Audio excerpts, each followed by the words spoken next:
Muy bien, en el video de hoy vamos a hablar sobre el tema de cuerpos conectados.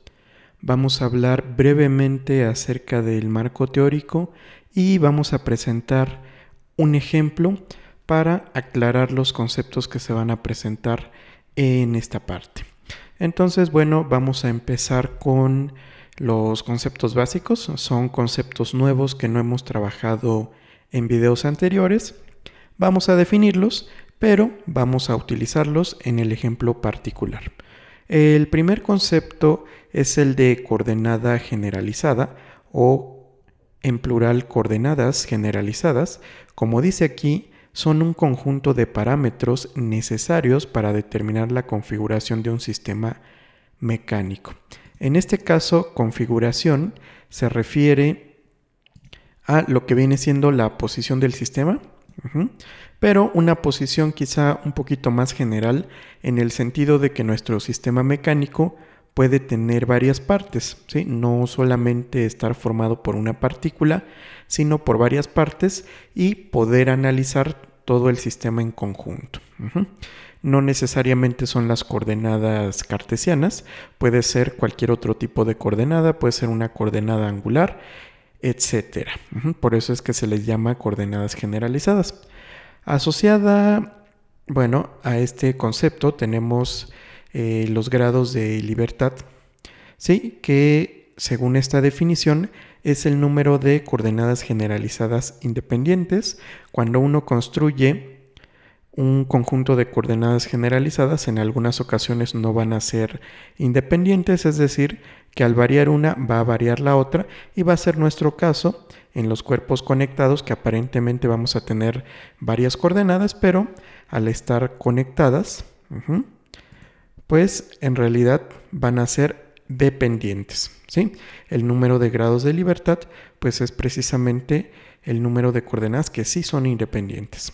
Ahora, cuando tenemos muchas coordenadas generalizadas y no todas son independientes, vamos a tener lo que se llaman restricciones holonómicas, y según la definición es una ecuación que relaciona las coordenadas generalizadas dependientes, esto es importante, de la siguiente forma. Entonces, dependientes porque al moverse una, pues se van a mover las otras. La forma funcional de las coordenadas generalizadas es la siguiente: una función que depende de todas las coordenadas generalizadas o algunas de ellas igual a 0, de tal modo que si una cambia su valor, esta ecuación automáticamente va a hacer que las otras cambien de valor, quitando precisamente la independencia. Ahora, el número de grados de libertad generalmente se calcula contando el número de coordenadas generalizadas y restándole el número de restricciones holonómicas. En nuestro caso, solo vamos a tener una restricción holonómica, que es el caso más sencillo de todos y es el que vamos a analizar en el siguiente ejemplo. Dice así: los bloques que se muestran están originalmente en reposo, ignorando las masas de las poleas y el efecto de fricción en las mismas, y entre el bloque A y la pendiente determine, y aquí tenemos dos incisos, la aceleración de cada bloque y la tensión en el cable. ¿Qué tenemos aquí? Bueno, tenemos un plano inclinado sin fricción, así es como dice el problema, y dos cuerpos conectados a través de este mecanismo formado por una polea fija, una polea móvil y una cuerda. En este caso la cuerda conecta el cuerpo A con el cuerpo B. Y aquí es donde podemos plantear un sistema de coordenadas generalizadas. Una coordenada para cada objeto. Por ejemplo, para el objeto A podemos construir esta coordenada. Si se dan cuenta, pues es simplemente una distancia que se está midiendo a partir de este punto y llega hasta esta parte del cuerpo. Otra coordenada generalizada para el cuerpo B puede ser la siguiente. En este caso, esta coordenada se mide a partir de este punto hasta esta parte del cuerpo, en realidad hasta esta parte donde está conectada esta pequeña cuerda. Y Para resolver este tipo de problemas, lo que necesitamos hacer, lo que necesitamos pensar es un sistema de coordenadas que sea compatible con la restricción. En este caso, la cuerda. La cuerda es precisamente la que está haciendo dependiente una coordenada de la otra. ¿Por qué? Porque si este objeto baja, este objeto va a subir. De tal modo que al esta coordenada crecer, esta coordenada va a decrecer, como lo podemos ver en la siguiente animación.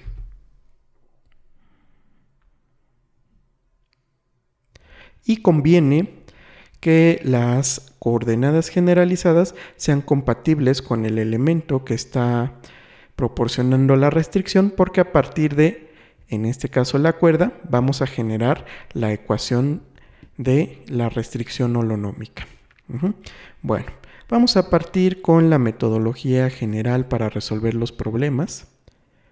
Recordemos que el primer paso es la formulación general, que vamos a aplicar la segunda ley de Newton, porque la masa de cada una de estos objetos es constante, ¿sí? Segunda ley de Newton en forma restringida. Fuerza igual a masa por aceleración.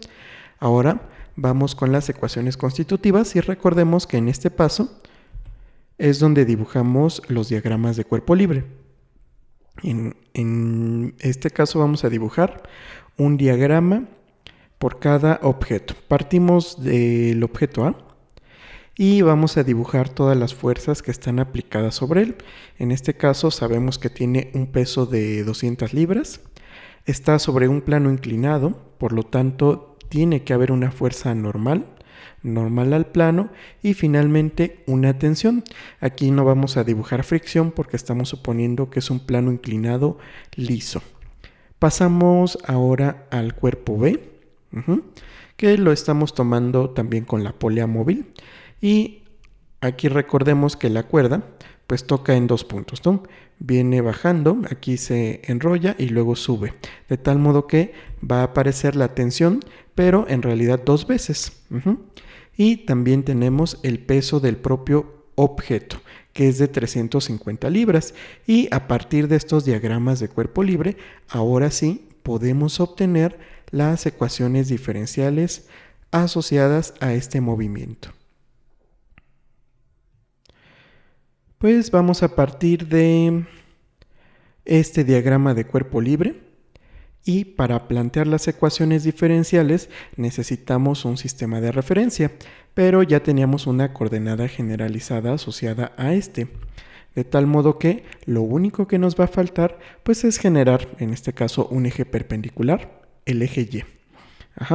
Y pues vamos a descomponer estas fuerzas respecto a este sistema de referencia. Comenzamos con la suma de fuerzas en la dirección del eje Y. Aquí tenemos dos fuerzas, una que es la normal con signo positivo y una componente del peso. ¿Sí? Aquí tenemos la normal menos 200 por el coseno de 30 grados. Recordemos que el coseno de 30 grados es raíz de 3 sobre 2.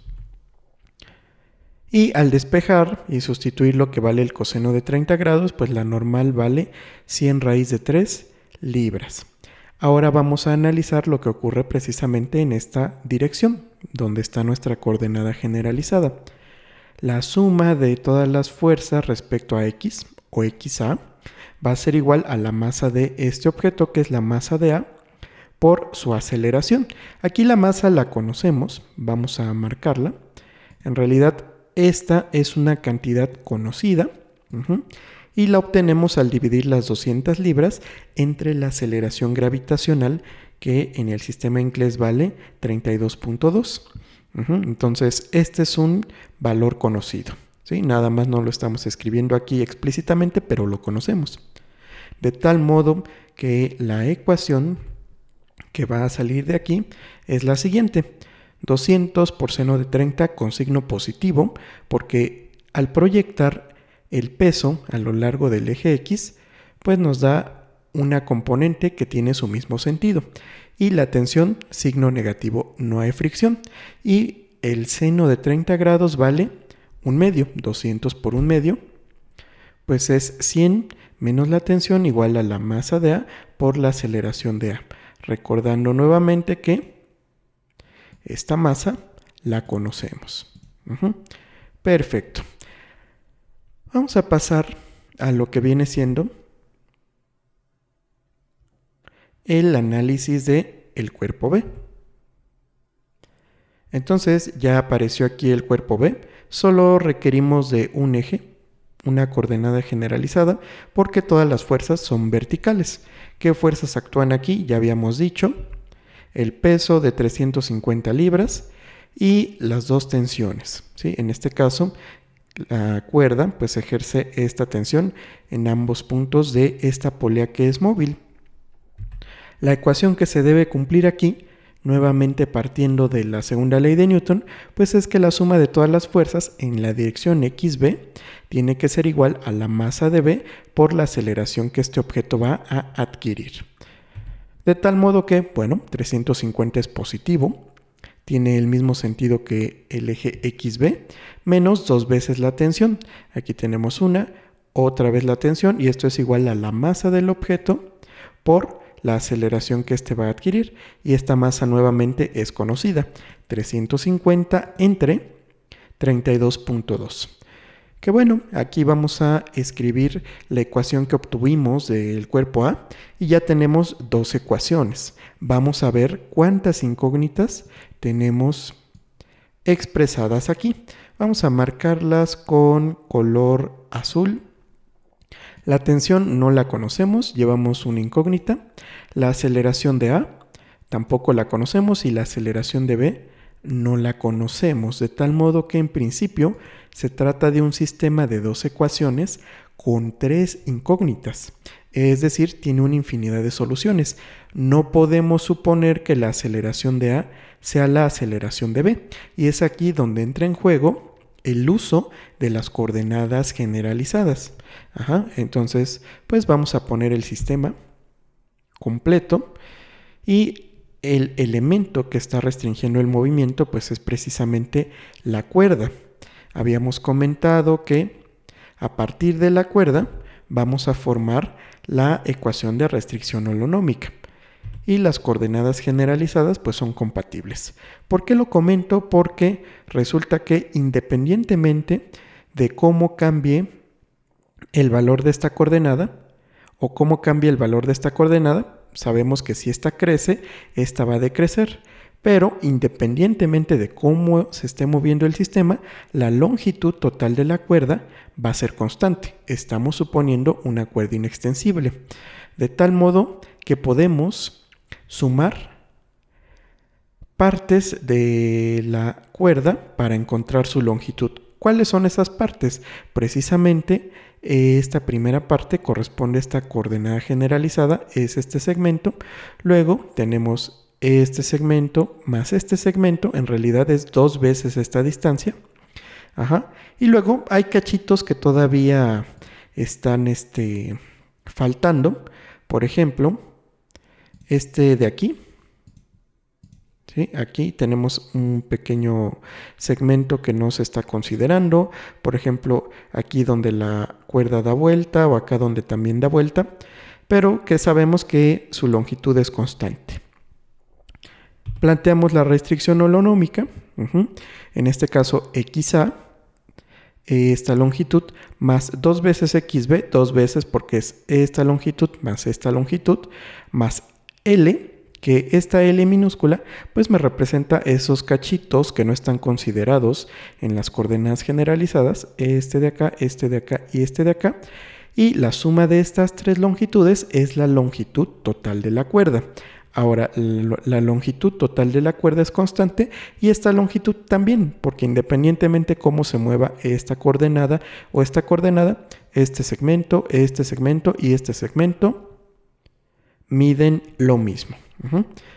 Aquí lo interesante es que ya tenemos la ecuación de la restricción holonómica, que no está igualada a 0, pero la podemos igualarla a 0 al pasar esta longitud restando. Entonces ya tenemos la ecuación. Ya que la tenemos, pues esta me va a relacionar las aceleraciones. ¿Pero cómo? Pues vamos a derivar la ecuación de restricción respecto al tiempo. La volvemos a dibujar, la volvemos a escribir y derivamos. La derivada de esta coordenada generalizada o de esta posición respecto al tiempo es la velocidad del objeto A, y la derivada con respecto al tiempo de esta posición pues es precisamente su velocidad. Y estas longitudes, como son constantes, al derivarlas con respecto al tiempo dan 0. De tal modo que llegamos a la siguiente expresión. La velocidad de A más 2 veces la velocidad de B debe ser igual a 0. Al derivar nuevamente obtenemos una relación entre aceleraciones. Y aquí pues ya salió la tercera ecuación que necesitábamos, que al juntarla con las dos ecuaciones anteriores, pues ya tenemos el sistema completo. Entonces vamos a ver qué incógnitas tenemos. Aceleración de A, aceleración de B, van 2. Aquí vuelven a aparecer y aparece la tensión. Entonces son 3 ecuaciones con 3 incógnitas. Ya es un sistema que podemos resolver. Y vean que la relación entre una aceleración y otra, al despejarla, pues una va a ser 2 veces el negativo de la otra. ¿Qué es lo que estábamos observando? Si esta coordenada crece, esta va a decrecer. Si este objeto adquiere aceleración positiva, este va a adquirir aceleración negativa, pero no de la misma magnitud. De hecho, el objeto que va a tener la aceleración menor va a ser el objeto B. ¿Por qué? Pues imaginémoslo en términos de distancia. Si este objeto sube 1 metro o la cuerda sube 1 metro, pues en realidad ese metro se va a repartir entre este cachito y este cachito. Este objeto va a bajar nada más medio metro. Es lo que nos dice esta ecuación en términos de aceleraciones. Ahora, como es un sistema de 3×3, se puede resolver. No lo vamos a hacer en este video, ustedes lo pueden verificar. Pero bueno, al resolver este sistema de ecuaciones, obtenemos el siguiente resultado. Lo voy a poner tanto algebraico como el resultado numérico final. La aceleración de A, la aceleración del cuerpo A, es menos 300 entre 4 veces la masa de A más la masa de B. Al sustituir el valor de la masa de A y el valor de la masa de B, es menos 8.4 metros por segundo al cuadrado, que bueno, aquí hubo un pequeño error. En realidad, aquí la unidad es pies por segundo al cuadrado. ¿Sí? Vamos a cambiarle. Pies, porque estamos en sistema inglés. Segundo al cuadrado. Y en el otro también. ¿Sí? La aceleración de B, 150 entre 4 veces la masa de A más la masa de B. Nuevamente, pies por segundo al cuadrado.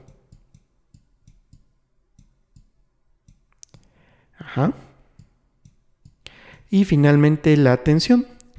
En este caso la tensión vale 100 más 300 entre 4 veces la masa de A más la masa de B y nos da de 152.2 libras. Y se cumple todo lo que habíamos visto, inclusive en la animación. La aceleración de A, de este objeto, resultó ser negativa de menos 8.4 porque este objeto en realidad sube. Y la aceleración de B, 4.2 pies por segundo al cuadrado, positiva porque este objeto baja. Este baja con una aceleración de 4.2 y este de 8.4 hacia arriba, que se cumple lo que habíamos comentado. Y con eso terminamos este ejemplo interesante de cómo construir las coordenadas generalizadas para poder escribir nuestra restricción holonómica. En realidad uno puede construir un sistema de referencia cualquiera y después a partir de él construir la restricción holonómica, pero es más complicado. Entonces vale la pena poner coordenadas generalizadas compatibles con el movimiento. Y bueno, ya para cerrar este tema, el de dinámica de la partícula, pues vamos a dar un resumen de lo que hemos visto a lo largo de esta serie de videos. Primero, vimos conceptos fundamentales de la dinámica. Vimos también una metodología general para solucionar los problemas con distintos pasos. Después la aplicamos en la solución del movimiento rectilíneo, también la aplicamos en la solución del movimiento circular, y el último ingrediente que hemos añadido en este video es precisamente el análisis de cuerpos conectados o cuerpos que están sujetos a restricciones holonómicas. Y bueno, con esto cerramos el tema de dinámica de la partícula. Espero que les haya servido y muchas gracias por haber visto esta serie. Lo que sigue es el tema de impulso y cantidad de movimiento, así que no se pierdan los videos que siguen. Nos vemos, hasta la próxima.